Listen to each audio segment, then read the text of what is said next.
Hello, everyone. I'm Robin, and these are my reflections. And today I'm here to show you the Hedgewitch Tarot by Tudor Beth. She is the creator of the Hedgewitch Little Books. She's been writing those books. There's quite a few of them out there. And now she's created a tarot deck to go along with the whole mix, if you're interested, with artwork by Angela Rizza. So, with the help of Angela Rizza, this has come to life. And Llewellyn, shout out to Llewellyn for sending this over to me for purposes of review and so that I can share them with you. I think this is going to work really well in my practice for situational readings and outside influences. And you'll see why as we go through the deck. I'll show you. So let's just take a look at the back. It says, ride the hedge and lift the veil to divine your answers. Hedge witchery and tarot both function as bridges between the physical and spiritual worlds. Now, these complementary forces combine into an exquisite deck that guides you through different realms of existence. The Hedgewitch Tarot upholds Rider-Waite-Smith's traditions while honoring the Hedgewitch's connection to the unseen. Tudor Beth's companion book guides your journey and reveal each card's three-part meaning. So there are three parts to every write up in the book for every card. So you've got the border, which is the story and the location, explaining the artwork, and then you've got the writing, which are the actions that come along with the card, and then you've got to have a practice, which is an exercise or a spell, a charm, a meditation, a prayer, something like that for each card. And then it says, layered with nature based and seasonal imagery, this deck helps unlock the magic and power within you. So we have 264-page guidebook with the 78 cards. It comes in a magnetic box, like all of the Llewellyn boxes. It is a little bit smaller than the larger Llewellyn boxes. So this is like the medium size. It's not the card size one. You can see that it's a little bit larger than the cards, but it's not quite as big as the larger boxes. So it's that kind of middle size that they have. I think I got the steampunk fairy came in this size as well. So it says magic and power come from within. It comes with a little stand. It comes with a ribbon. Here's the inside of the box. It's their spot gloss, which is always pretty. The stand for me doesn't work. I can't get the cards in. I don't know. I think there's something that's not quite, doing it. So it won't stand up for me. But it is an option. Maybe like this. I don't know. I feel like the slot is too small for me. So the cards don't want to go in there properly. So I don't want to mess up my cards. This is because you can see I've already like split this one trying to get it in there. So this is the author and the artist if you want to read about her. And we have a 20% off and then an advertisement for the Tarot of the Witch's Garden, which I think, I was thinking this is kind of when I felt like Llewellyn's artwork started to change. Before this deck, I felt like most of the Llewellyn decks were kind of cartoony, kind of digital. They looked animated in some way, and now they're starting to look more painterly. Here we have Jumping the Hedge. This is the book. You can read the back if you're interested. More about the author and the artist. These are the other books that I was telling you about, the Hedge Witch's little books that she's written. Contents. And the introduction just talks a little bit about her practice as a hedge witch and what it is, what hedge witchery is, and then why she decided to make this deck and how the deck lays out. So she talks again here about how the write-ups are, and we'll go through that when we get into the write-ups. And then she talks about how the different cards are based on seasons. So for the wands, we've got fire, and all the things that they represent, and they are the images are spring, and you can see there the flowers of spring are illustrated within the card. Then for the cups, they're going to represent summer. The swords are representing autumn in this deck, and the pentacles are representing winter. So you have a full image for every card, which is very useful because the images are so detailed, and you want to make sure that you can see everything. And on the card, sometimes it's a little bit difficult to see everything if you have eyesight like mine because it's very rich, it's very detailed. So I love having these larger images so that I can see what I'm looking at, and then I know what's there. And then there's also the write up about the image here that tells you kind of what to focus in on. So for everyone, you get the number, the title, a keyword, and then some reverse keywords, a one card answer. The border is talking about the imagery and the symbolism within the card that they want you to focus on. The writing is sort of what the card means and how it affects your life if you pull it. And then the veil is an action, a prayer. There are spells, there's different things that pop up in this veil section, a visualization sometimes, but every card has one or something that you can do um, to kind of bring in the energy of that card. So here's the one for the wizard, which would be the magician. So there's one for every card.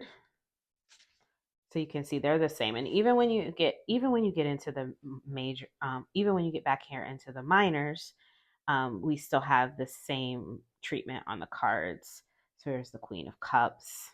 We still have the 3 sections for every card.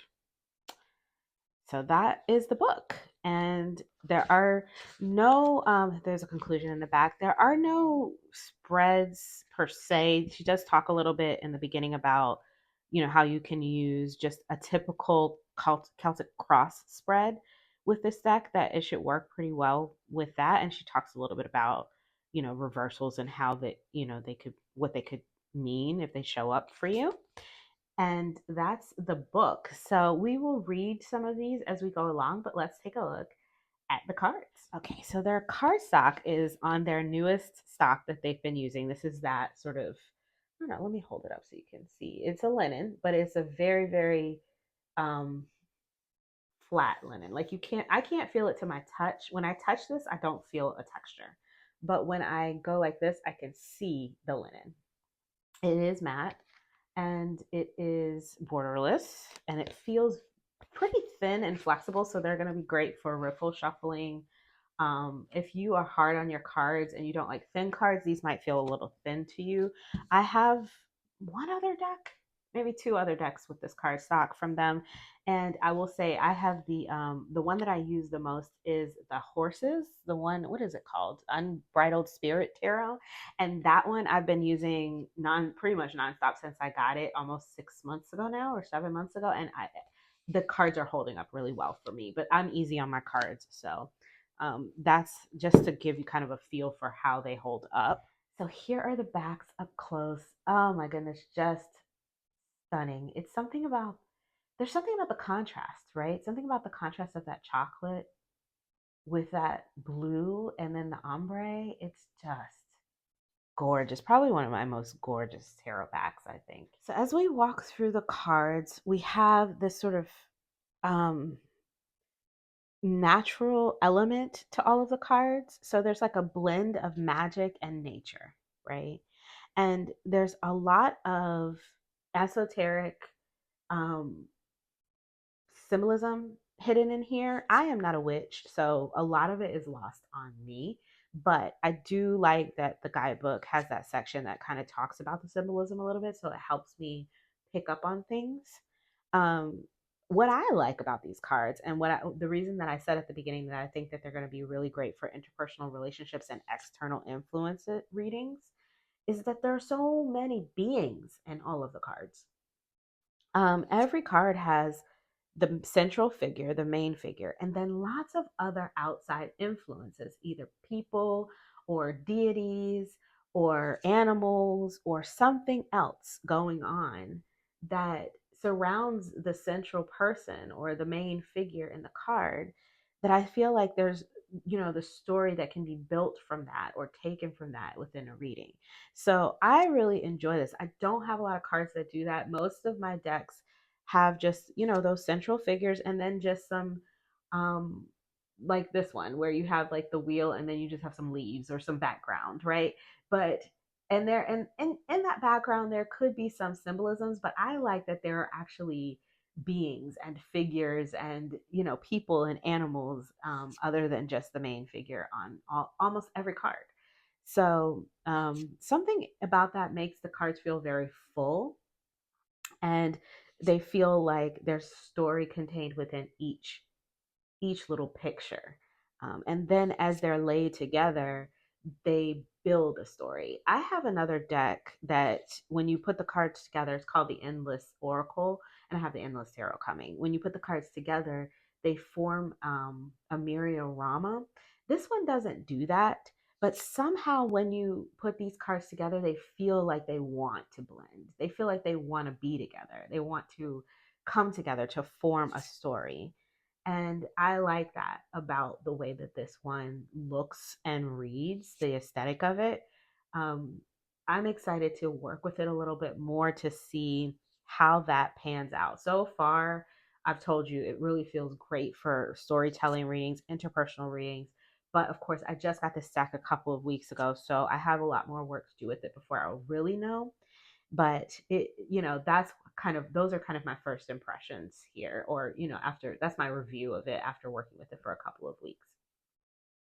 So we get into the cups. It says here in the book, the cups are the summer of the tarot, and they represent the heart itself and all it entails, including emotions, moods, and dreams, along with water, fantasy, and romance and love of all kinds, as there are no boundaries within the hearts. And then it talks about the festivals of the summer. And then it says that talks about the directions and the planets that are associated with summer. It says the repeating images of the cups in the tarot, in this tarot specifically, are summer flowers such as roses, hydrangeas, lavender, and dahlias. So that's what we have here. Now, for the court cards, each court card is assigned to a specific being.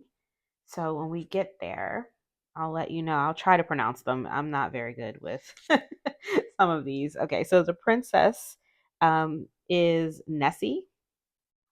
Oh, that's this being here, the Loch Ness. The prince is the Nyx. The queen is Melusine, and the king is the Mer King.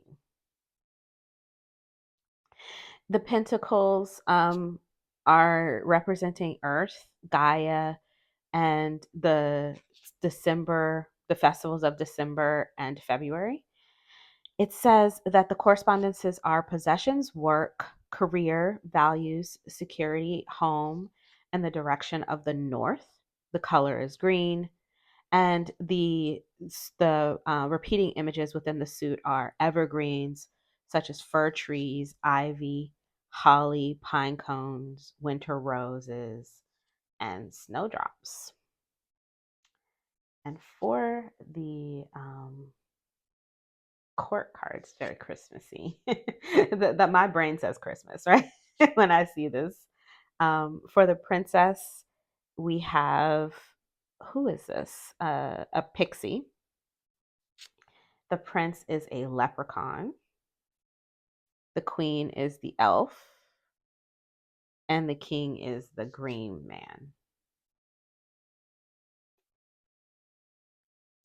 The swords are autumn in this, which is a little bit strange for me just because I see swords as winter and I see pentacles as autumn, but whatever. I can see it in the pictures here.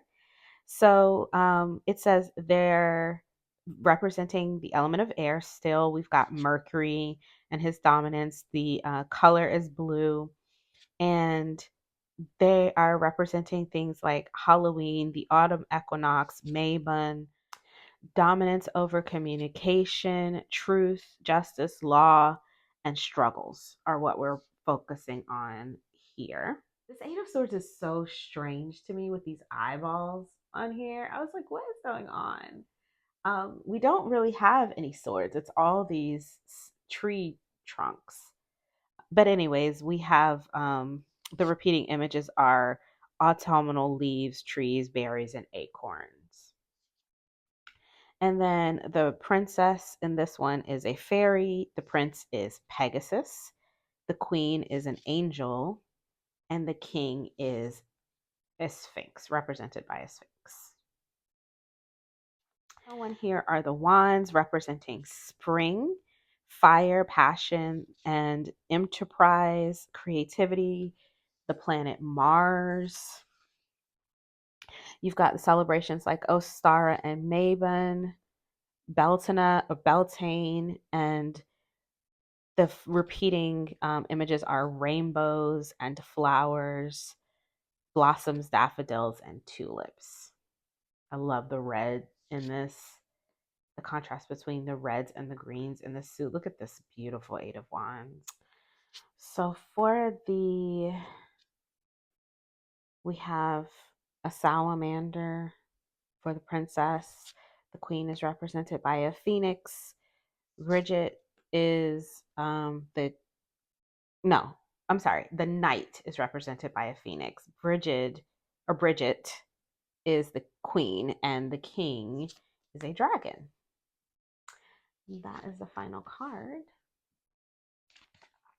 So I wanted to read this Eight of Wands because it's so different. And I know that a lot of people are going to be like, well, how is that the Eight of Wands? And I felt the same way when I was looking at some of these. And then I had to remember, where is it? I had to remember that that this is a Hedgewitch Tarot, right? And so everything is not going to be the strength card as well was something else that kind of took me away. When I first saw this strength card, I thought this is perfect. This lady in her apothecary or whichever you would call this, and with all of her things around her to be able to take her, bring her power forward, her internal power forward. And I thought that this is wonderful. This is a wonderful strength card.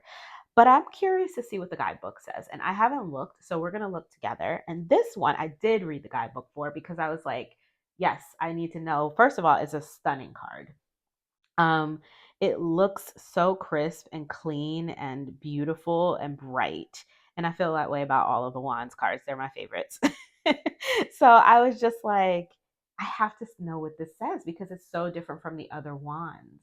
And I loved the write-up. So let's just take a look. Let's take a look. Let's start with this strength card. So if you'd like to read it for yourself, I will just hold it here. You can take a screenshot. I am going to read it out loud, but just in case you're interested in reading it for yourself. So it says confidence as the keyword. In reverse, we have weakness and vulnerability. The one card answer is yes. The border. A young maiden stands at nighttime surrounded by magical books, crystal balls, wands, and spell jars. She is studying hard for her witch exams and is tired, but she finds the strength to carry on. To study takes strength of character and not only the perseverance of mind, but also the compassion of spirit. The ability to tame the wandering mind when working on a project is a power unique to the strong, and you have that power. The writing. You are required to find your strength in a situation, regardless of how hard you may have worked so far. You need to carry on, but perhaps it is not physical strength that is needed now, but your compassion and influence with something that others find untamable. You have the strength and control inside to turn this situation or project into something amazing without being aggressive. The veil. Light a blue candle and take a moment to calm your thoughts. When you feel ready, say these words. Knowledge of power released in these hours increase my understanding with strength forevermore. Sit for a while, watching the flickering of the candle. After give thanks and safely extinguish the candle. Watch the rising smoke return to the universe. So that's the strength card. That's very different from what I came up with when I looked at it, but it's another layer, it's definitely another layer that I like for this card. So that's why I think it's always interesting to look in the guidebook after I've looked at the cards and made up my own stories about the cards. But I feel like there's a lot of layers to be taken from these cards. And if you're not a guidebook person, you don't need a guidebook. I feel like there's so much in the picture.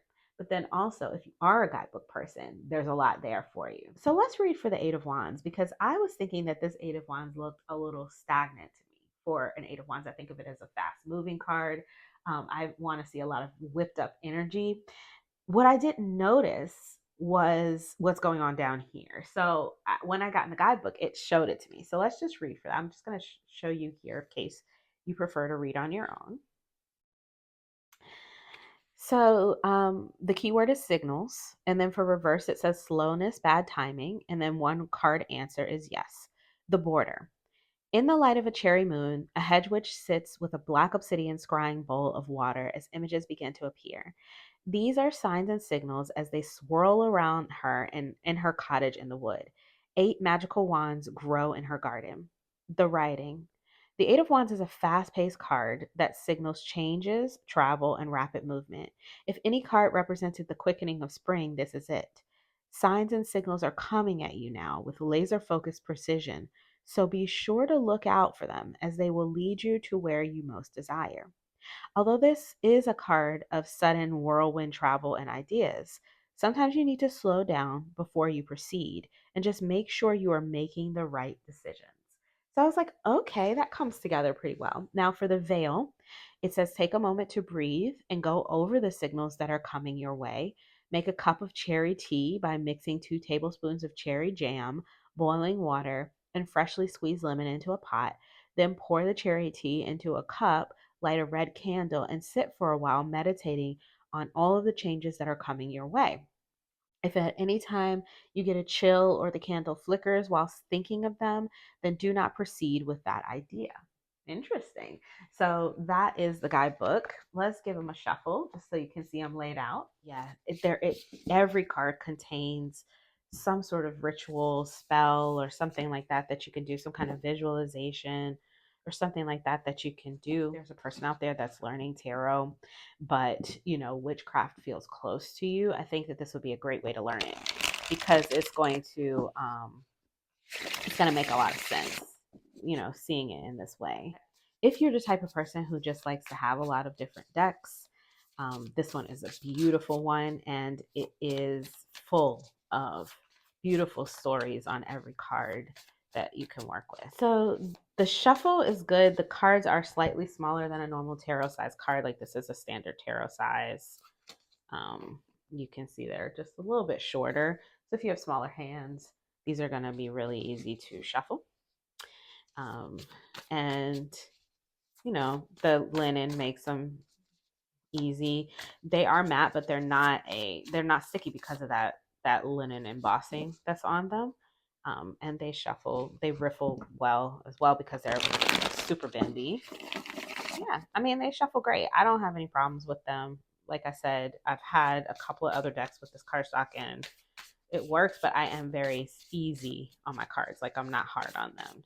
So I think that for anybody who enjoys Llewellyn's cardstock, these are going to feel very similar, except they have a different coating. So they don't have that plasticky coating on them, so they're going to feel a little bit more papery in your hands. But as far as like the thickness, I would say they're around the same thickness as most of the decks that have been coming out from them lately. All right, so that is my review of the Hedgewitch Tarot. Let me know what you guys think in the comments below of this one. It's very beautiful. I feel like I'm going to want to use this in the fall. I feel like this is going to be like that fall heading into Christmas vibe. It just feels ornate in that way, right? So that's what I'm looking forward to. But like I said, I have been using it over the past 2 weeks and I've been enjoying the stories coming out of it.